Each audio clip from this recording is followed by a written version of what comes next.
أنصت يا رب لكلماتي واسمع صراخي، اصغي إلى صوت طلبتي يا ملكي وإلهي، لأني إليك أصلي يا رب. بالغداة تسمع صوتي، بالغداة أقف أمامك وتراني، لأنك إله لا تشاء الإثم، ولا يساكنك من يصنع الشر، ولا يثبت مخالف الناموس أمام عينيك.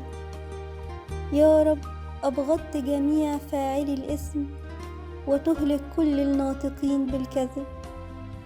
رجل الدماء والغاش يرذل الرب، أما أنا فبكثرة رحمتك أدخل بيتك وأسجد قدام هيكل قدسك بمخافتك.